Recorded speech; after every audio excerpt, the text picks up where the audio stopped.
नमस्कार, मैं हूं रमेश भट्ट। आप देख रहे हैं देवभूमि डायलॉग। जोशीमठ आज जो देख रहा है, उत्तराखंड के किसी दूसरे इलाके या दूसरे शहर को यह स्थिति ना देखनी पड़े, वहां के लोगों को अपने घर को ना छोड़ना पड़े, उनके घरों में दरार ना पड़ जाए, इसके लिए हमें किस तरह आगे बढ़ना है, इसी में आज हमने देवभूमि डायलॉग में आमंत्रित किया है बीज बचाओ के प्रणेता विजय जरदारी जी को।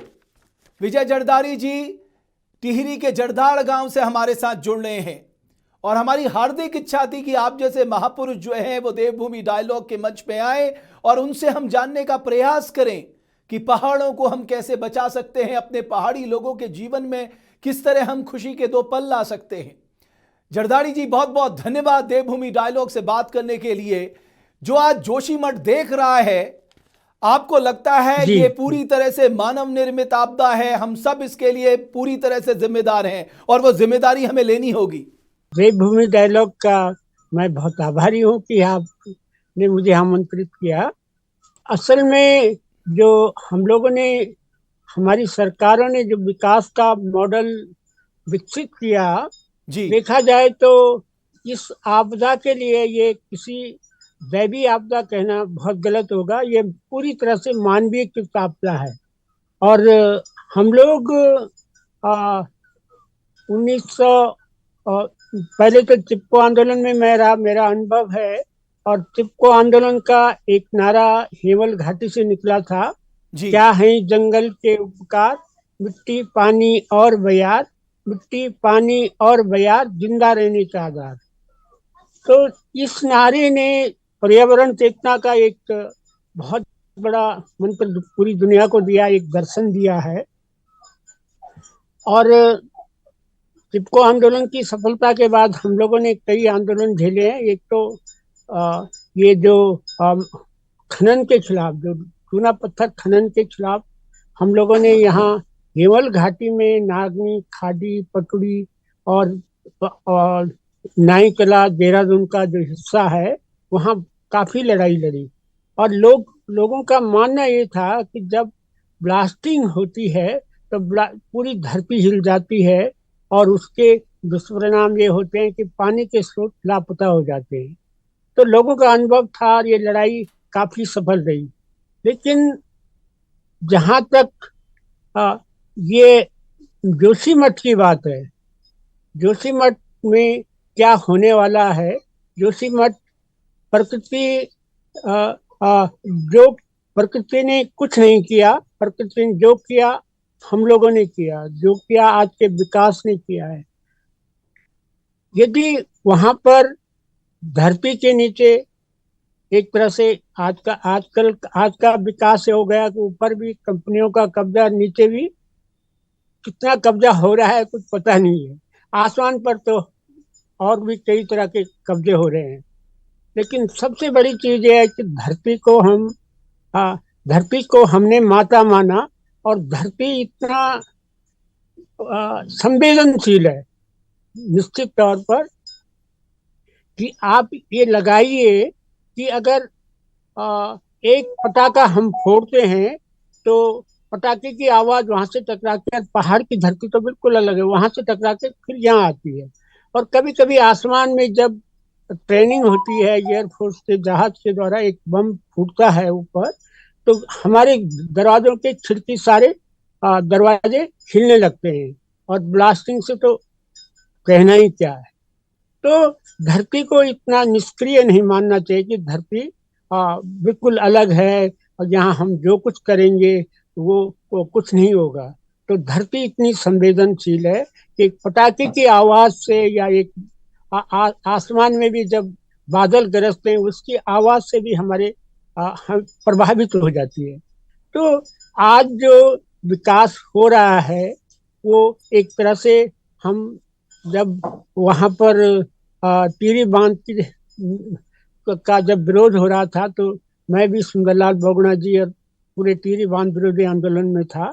तो जब वहां विरोध करने लगे तो लोग कहते थे विकास के दुश्मन हैं ये लोग, विकास के दुश्मन हैं ये लोग, विकास नहीं होने देना चाहते हैं।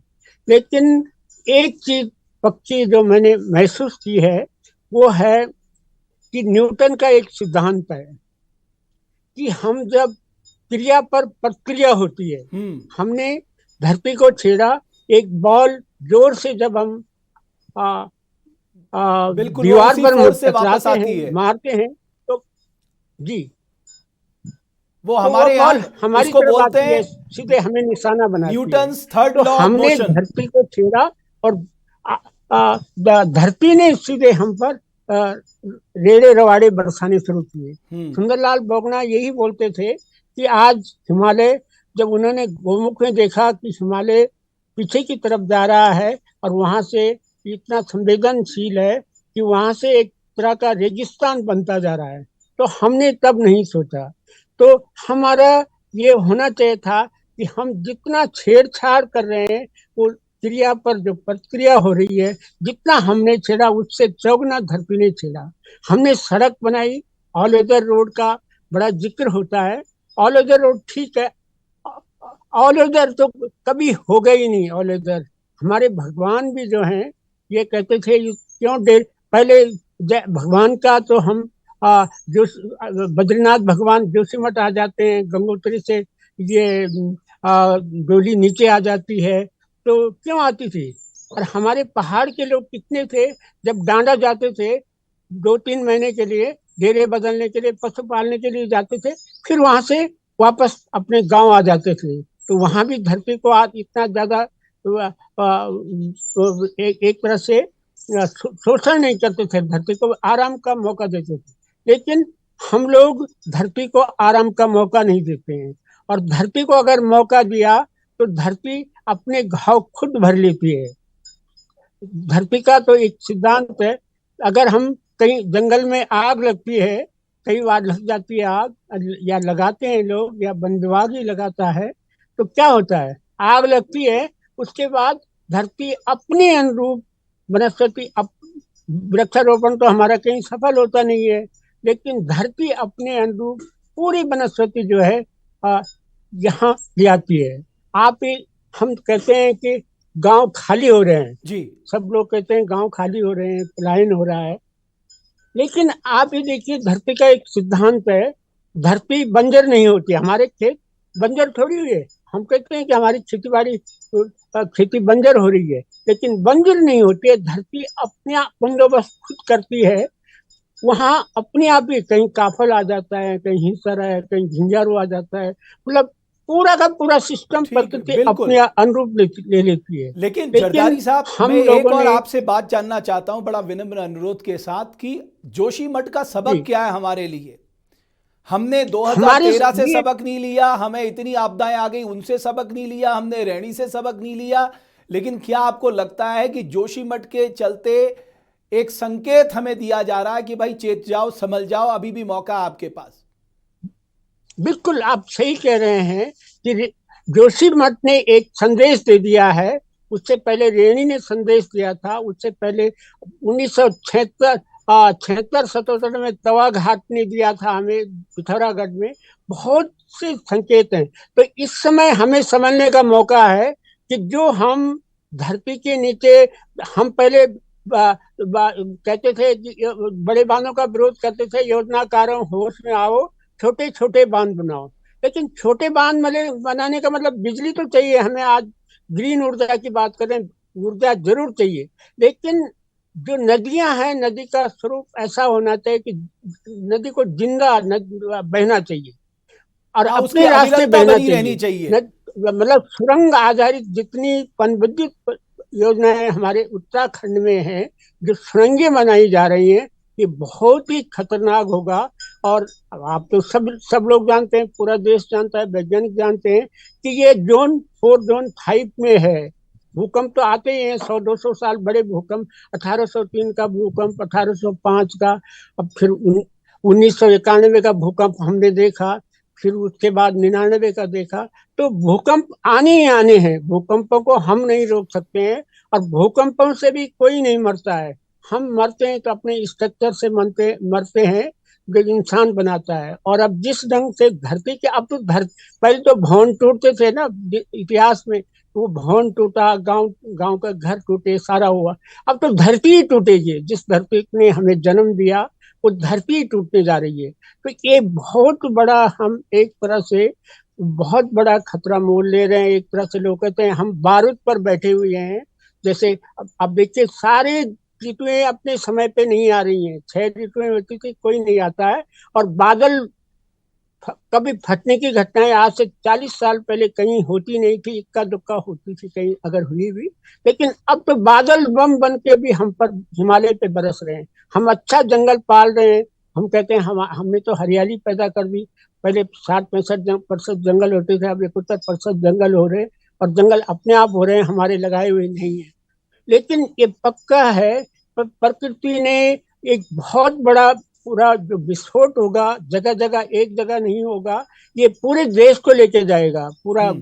का कलकत्ता तक जरदारी साहब, जाएगा एक और पूरा। सवाल मैं आपसे जानना चाहता हूं। इस देश के जो जी जी सर्वश्रेष्ठ वैज्ञानिक हैं, जो सर्वश्रेष्ठ योजनाकार हैं, जो सर्वश्रेष्ठ जी नीति निर्माता हैं, वो कहीं अपने को जी। प्रकृति से ऊपर तो नहीं सोचने लग गए? वो कब ये नहीं, सोचेंगे बिल्कुल सोचने लग गए कि हैं हम और प्रकृति से वो नहीं कभी सोच लोहा रहे हैं। ना आज लें? का जो पैसा है, जो पैसा बनाने की जो होड़ है, आप ये देखिए, जो पैसा बनाने की होड़ है, जिससे पैसा एक धरती को, धरती माँ, सुंदरलाल बहुगुणा कहते थे कि हम प्रकृति से धरती माँ या अपनी माँ का जिस तरह से स्तनपान करते हैं, उस तरह स्तनपान धरती का करना चाहिए। धरती हमें सब कुछ देगी। और गांधी जी भी यही कहते थे कि धरती सारी जीवधारियों का पोषण कर सकती है, लेकिन लालच एक व्यक्ति का पूरा नहीं कर सकती है। और आज एक व्यक्ति नहीं, सारे सरकारें, बड़ी कंपनियां ये लालच में आ गई है कि हमारे सारे संसाधनों का इस तरह से शोषण करना चाहती है। और हिमालय को, मैं सच्ची बात जो मैं सोचता हूँ वो ये कि हिमालय को हम दक्षिण का पहाड़ समझ रहे हैं, दुनिया के साथ, या दक्षिण अफ्रीका का पहाड़ समझ रहे हैं। हिमालय हिमालय है और इतना संवेदनशील है। जो मैं कह रहा था कि अगर एक छोटा आसमानी गर्जना भी होती है तो उसी से हिल जाता है। उसको हम हिमालय की तरह समझे, हिमालय में हिमालय की तरह सड़कें बनाए। ये नहीं कि हम पूना और बम्बई हाईवे या हैदराबाद हाईवे बना दें। तो हम इस दृष्टि में न जाएं। ठीक है, ठीक जी है जरदारी साहब, आपने जो महत्वपूर्ण बात रखी, मुझे लगता है वो देश की सरकारों को, योजनाकारों को, नीति निर्माताओं को, वैज्ञानिकों को और जो ये कार्य करने वाले महारथी हैं, इनके ज़रूर समझ में आएगी और ये लोग आपके अनुभव का ज़रूर लाभ उठाएंगे, मैं ऐसा मानता हूं। क्योंकि हमें पहाड़ बचाना है लेकिन साहब, हम पहाड़ की कुर्बानी नहीं जी दे सकते। बिजली भी चाहिए, लेकिन जी बिजली की कीमत पे अपने पहाड़ और पहाड़ के लोगों को ऐसे बर्बाद होने नहीं दे सकते। जी जी जी। नहीं, लेकिन एक बात मैं और कहना चाहता हूँ जी कि साइंटिस्टों को हृदय के साथ आगे आना चाहिए। साइंटिस्टों को सरकारों के हिसाब से, योजनाकारों के हिसाब से नहीं आना चाहिए। गिरिबांध में क्या होता था, एक कमेटी, अच्छी वाली कमेटी चली गई, बहुत ही अध्ययन वाली कमेटी चली गई, बहुत अच्छे वैज्ञानिकों ने रिपोर्ट दे दी कि नहीं भाई ये गिरी बांध खतरनाक है। लेकिन तब तक दूसरे एक्सपर्ट बन के आ जाते हैं और एक्सपर्ट उस सरकार के पक्ष में दे देते हैं।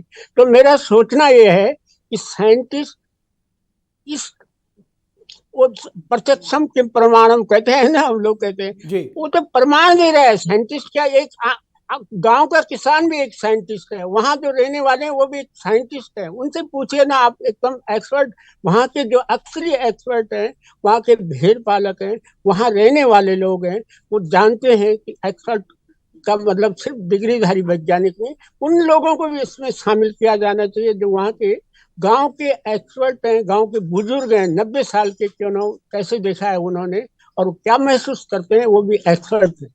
जी जी, बहुत धन्यवाद जरदारी साहब, कितनी महत्वपूर्ण बात कही जी जरदारी जी ने। जी उन्होंने एक फिजिक्स का उदाहरण लिया, सोचिए आप, उन्होंने न्यूटन्स के थर्ड लॉ ऑफ मोशन की बात की। उन्होंने क्या कहा, for every action there is equal and opposite reaction. यानी जो एक्शन आप दे रहे हैं, अगर वो गलत डायरेक्शन में है तो उसी स्पीड से उसका रिएक्शन भी आपको झेलने के लिए तैयार रहना चाहिए।